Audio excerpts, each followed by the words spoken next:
গতকালের যে পথ নকশা দিয়েছে, আমরা মনে করি এটা এই নির্বাচনের পথ নকশা একটি সুষ্ঠু নির্বাচন ভণ্ডুল করার জন্য একটি নীল নকশা।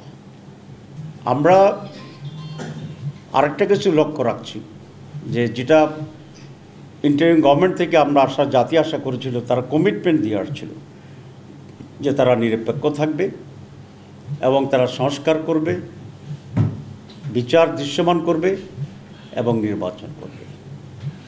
কিন্তু প্রধান উপদেষ্টা তার ওয়াদা ভঙ্গ করে সংস্কারের চূড়ান্ত পর্যায়ে সিদ্ধান্তে পৌঁছার আগেই নির্বাচনের তারিখ ঘোষণা করছে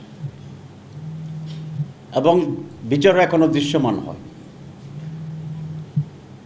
এর মাঝে উনি মনে হয় কোনো শক্তির কাছে মাথা নত করে প্রভাবিত হয়ে আবার একটি পরিকল্পিত নির্বাচনের দিকে এগিয়ে যাচ্ছেন বলে দেশবাসীর সন্দেহ পোষণ করছে। গতকালকে আপনারা দেখছেন যে একটা রোড ম্যাপ ঘোষণা করছে নির্বাচনের, এটার কি বলে, কি নকশা বলে, পথ নকশা বাংলা। কিন্তু অনেকগুলো বিষয় এখন আনসেটেল রয়ে গেছে। নির্বাচন ফেব্রুয়ারি নির্বাচনে জামাতে ইসলামীর কোনো আপত্তি নেই। আমরা 15 ফেব্রুয়ারি নির্বাচন করার জন্য সারা দেশে প্রস্তুতি নিচ্ছি, কিন্তু একটি সুষ্ঠু অবাধ নির্বাচনের জন্য কতিপয় বিষয়ের শুরু হওয়া অত্যন্ত জরুরি। তার মাঝে 1 নম্বর হচ্ছে, আমরা বলেছি জুলাই চার্টার, এটাকে আমরা যেখানে ঐক্যমত পৌঁছেছি সে সমস্ত জায়গায় এটাকে আইনগত ভিত্তি দিতে হবে এবং এর ভিত্তিতেই ফেব্রুয়ারি নির্বাচন হতে হবে।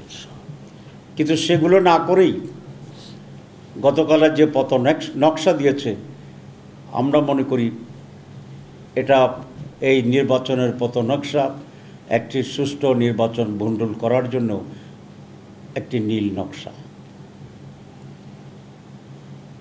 এটা আমরা হতে দেব না। আমরা এই নির্বাচন কমিশন সরকারকে বাধ্য করব যে চার্টার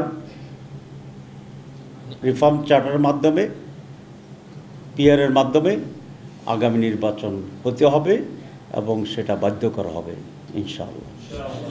আমি আরেকটি বিষয়ে কথা বলতে চাই, সেটা হচ্ছে নির্বাচন কমিশনের ব্যাপারে। নির্বাচন কমিশন আনফর্চুনেটলি বাংলাদেশে সকল সময় একটি দলীয় দাস হিসাবে কাজ করেছে, যেটির সমস্যার অন্যতম প্রধান কারণ ছিল তারা দুটো অন্যায় কথা বলেছেন।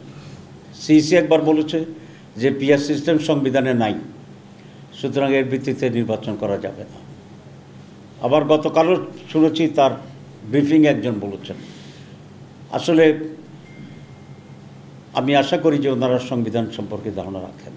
সংবিধানে নির্বাচন করার কথা বলা হয়েছে, কিন্তু কোন পদ্ধতিতে করা হবে এটা কিন্তু বলা হয়নি। সুতরাং আজকে দুটো পদ্ধতির প্রস্তাব, একটি আগের ট্রেডিশনাল যে পদ্ধতি কনস্টিটিউয়েন্সি ওয়াইজ, আর আমরা নতুন বলেছি পিআর সিস্টেম। সুতরাং এই দুইটা পদ্ধতির ভিতরে যে কোনো একটি সেটেল না হওয়া পর্যন্ত একটি সিস্টেমে নির্বাচনের পথ নকশা ঘোষণা করাটা এটা তাদের জন্য বড় ধরনের অপরাধ এবং অন্যায়। আমি সিইসি সহ যিনি বলেছেন তাদেরকে এটা উড্র করার জন্য বলবো এবং দেশবাসীর কাছে ক্ষমা চাওয়ার জন্য বলবো। এরপরে যদি এ ধরনের কোনো বক্তব্য আসে তাহলে সিইসির ব্যাপারে আমরা অনাস্থা জ্ঞাপন করব কিনা এটা আমাদেরকে ভেবে দেখতে হবে।